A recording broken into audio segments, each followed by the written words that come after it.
Pour cette conférence. Comme me disait quelqu'un au travers d'un message, quelqu'un que j'apprécie beaucoup et autres, si nous n'avons pas le soleil aujourd'hui, nous l'aurons dans le cœur. La personne se reconnaîtra. Et donc nous l'avons le soleil dans le cœur. Hein. Donc très très heureux de vous accueillir. Donc Monsieur Michel Wary, qui est un collaborateur, Monsieur Jean-Michel Wilcher, et se présentera à vous et de façon beaucoup mieux que moi ce que je pourrais faire. On va donc faire une conférence sur le costume, la vie d'une commune et autres, et c'est une étude qui a été faite sur Languidic et qui n'a jamais été divulguée, qui est restée secrète. Donc, 2 points, le secret, et en plus, ça a été fait sur la commune de Languidic. Donc, si Monsieur Michel Wary est présent, sinon, je continue à vous dire quelques petits mots. Vous avez donc devant vous une exposition qui a été faite à travers d'éléments de différents cercles de la Fédération Varleur. Vous avez le pays de Lorient, le pays du Croisty, Pourlette, et le pays de Languidic.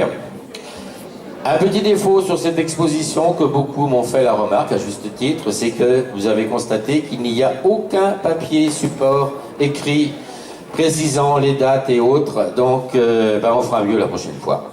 C'est une exposition qui s'est montée très très rapidement ce matin, et donc voilà. Et là, la prochaine fois, pas ici, mais si vous revenez, et ça sera un grand plaisir pour nous à Guel-Varleur, Morbihan, vous verrez, ça sera beaucoup mieux. Qu'est-ce qu'il en est pour toi, Tristan? C'est bon? Il y a quelqu'un d'autre aussi qui souhaiterait avoir votre visite, qui est un petit peu à l'extérieur, si vous le souhaitez, après ces conférences.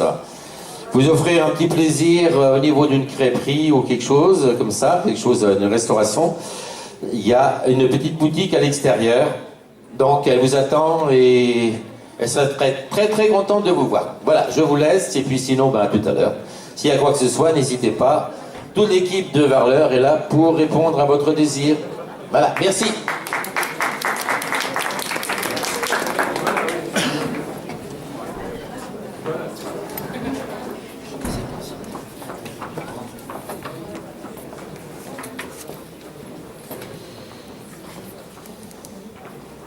Bonsoir à vous. Un remerciement d'abord à l'équipe de Varleur pour cette invitation qui donne l'occasion pour la première fois de rendre compte d'une enquête qui a été réalisée à Languidic dans les années 70-73. Donc vous avez bien compris que je n'étais pas Jean-Michel Wilcher, collaborateur, c'est peut-être beaucoup de dire, ancien élève, grand admirateur de ce personnage qui est vraiment... non seulement en Bretagne, mais en France, le pionnier des études sur la danse traditionnelle. C'est lui qui, en 63, a publié cet ouvrage considéré comme la Bible pour tous ceux qui s'intéressent à la danse en Bretagne. C'était sa thèse, le fruit de plusieurs dizaines d'années d'enquête en Bretagne. Alors, pour la clarté du propos, j'ai peut-être déjà essayé de fixer cet engin d'une manière à peu près stable. Sinon, il faudra faire appel aux techniciens. Non? Oui? Non, je crois que ça va aller à ce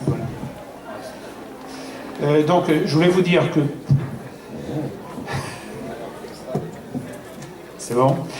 Pour la clarté du propos, je vous donne les grandes orientations de mon plan. Je vais d'abord vous dire d'où vient cette enquête, l'enquête Wilcher, ses raisons, son objet, ses conditions, ses résultats bruts. Ensuite, les 2 points qui suivront concerneront la matière de cette enquête, c'est-à-dire Languidic. D'abord, dans 2 de ses caractéristiques vraiment importantes à bien connaître, c'est un milieu qui est caractérisé à l'époque, dont je vais vous préciser exactement le moment historique, par une très très forte hiérarchie sociale. Mais en même temps, dans ce milieu qui comporte beaucoup de niveaux sociaux différents, il y a une très très grande homogénéité culturelle. Ce sera le 2e point. Et le 3e point, ce sera pour vous présenter quelques aspects de la prépondérance, de l'aspect collectif de la vie dans cette commune. Alors, Sur le premier point, l'enquête Wiltshire, je ne vais pas revenir sur ce travail qu'il a réalisé en Bretagne entre les années 40 et les années 60. C'est quelqu'un qui s'est déplacé sur toute la Bretagne d'est en ouest et du nord au sud pour faire la première étude véritablement importante sur la danse traditionnelle en Bretagne. Cette thèse est publiée en 63. Bon, l'enquête de Languidic, je vous le disais tout à l'heure, a commencé en 70. Qu'est-ce qu'il a fait entre ces deux moments-là? Rien moins que aller étudier dans toute la France les différents milieux traditionnels où une danse s'était conservée, et s'était conservée parfois à l'extrémité, à l'extrême période de son évolution, enfin proche de la disparition. C'est notamment ce qu'il a fait au Pays Basque. Et au Pays Basque, ses travaux ont été d'une telle importance que lorsque le Pays Basque a voulu retrouver sa tradition de danse, eh bien, il est allé voir du côté des enquêtes de Wiltshire pour savoir ce qu'était cette danse. Dans ce parcours de la France qu'il a mené partout, il est allé en Dauphiné, il est allé en Auvergne, il est allé en Berry. Ce qui l'intéressait, c'était la danse, mais c'était aussi la manière dont le milieu avait porté la danse et dont le milieu avait fait que ces danses avaient évolué. Et progressivement, ce qui a retenu son attention, c'est précisément, en plus de la notion d'évolution, qui pour lui est vraiment liée à la notion de tradition, ce qui l'a intéressé, c'est de mieux connaître les milieux qu'on appelle aujourd'hui traditionnels. Et c'est donc dans cette perspective qu'il a choisi de revenir à Languidic. Languidic, il y était passé à deux reprises. Il y était passé en 53, il y était passé en 57. Et quand il y revient en 70, c'est pour des raisons qui sont les unes objectives et puis les autres qu'il a réalisées plutôt après coup. Les raisons objectives, c'est qu'il disposait à Languidic, mais comme en beaucoup d'endroits, de tout un réseau d'informateurs qui a remonté à l'époque de la danse. C'est aussi un territoire qui est ample, comme le constate encore aujourd'hui la commune de Languidic, a une ampleur de territoire qui permet d'y retrouver une diversité intéressante. Parmi les raisons... oui, alors j'oubliais une troisième qui est importante. Lorsqu'il avait étudié la danse à Languidic, il s'était aperçu que c'était un endroit où la tradition évoluait d'une manière qui était notable. Et ce qu'il avait constaté notamment, c'est que l'endro qui se dansait qui se dansait en rond à une certaine époque, en chaîne fermée, avait fini par évoluer en danse en couple.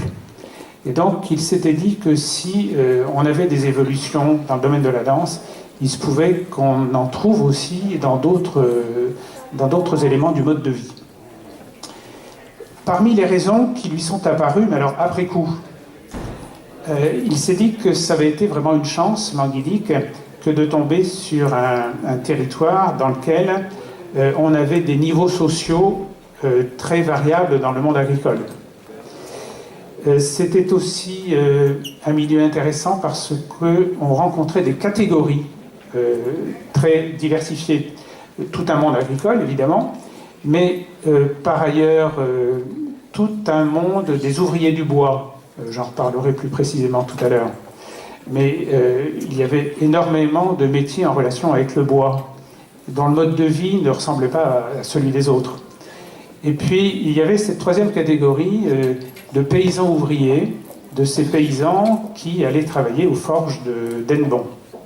Bon, donc là, toute une diversité qui permettait de vraiment faire le tour du dynamisme d'un milieu, si vous voulez. Et enfin, la troisième raison découverte après coup, c'était la chance d'avoir, ici, à Languidic, trouvé des informateurs d'une qualité tout à fait exceptionnelle. Je n'en cite qu'une, c'est Madame Herrieux, native du Baudry. Madame Herrieux, née Louise de Mélinaire, fille de meunier, qui ensuite est devenue l'épouse de Louis Herrieux, le fondateur de la revue Dinam. Et cette personne qui avait une mémoire exceptionnelle, et en plus d'une mémoire exceptionnelle, suffisamment de distance par rapport à son milieu pour pouvoir porter sur lui une analyse, non pas critique, mais distanciée, extrêmement intéressante. Cette Madame Herrieux, on la connaît aussi sous son nom de plume, hein, parce qu'elle a écrit dans Dunam, c'était Védiganevel, du nom de la petite rivière auprès de laquelle elle habitait. Bon, donc voilà, Languidic, un milieu prometteur pour toutes ces raisons-là, découvertes avant l'enquête ou bien après l'enquête. Alors, quand je dis Guilcher, il faut que vous compreniez que c'est pas simplement Jean-Michel, c'est aussi sa femme, Hélène. Et c'est d'autant plus un travail qui a été mené à deux dans le cas de Languidic, que ce travail en est resté au stade de l'enquête. Bon, c'est pourquoi, avec ma femme, on est intervenu après sur sa demande, sur leur demande, pour poursuivre cette énorme tâche. Mais au stade de l'enquête, c'est le travail de l'un et de l'autre. Ils sont toujours ensemble et ils sont vraiment tout à fait complémentaires dans leur manière de s'entretenir avec leurs informateurs. Bon, ces informateurs leur livrent une image d'une société disparue que l'on peut situer à la charnière 19e, 20e siècle, si vous voulez. Ils utilisent la mémoire de leurs informateurs, mais par les informateurs, c'est aussi la mémoire de leurs parents, voire des grands-parents. Et de ce biais-là, ce que l'on atteint effectivement comme description d'une société, c'est celle de la fin du 19e siècle et en tout état de cause avant 1914. Bon. Qui a conduit à quantité de bouleversements. Donc on atteint la vision d'une société qui ensuite va se transformer tellement radicalement que on ne peut plus la reconnaître. Et aujourd'hui, évidemment, encore moins que ne serait-ce que dans les années 30. Bon, donc c'est la référence qu'il faut que vous ayez en tête pour comprendre ce que je vais vous présenter ensuite, un certain mode de vie, certaines formes d'entraide. Tout cela, c'est dans une société rurale qui a existé jusqu'à la guerre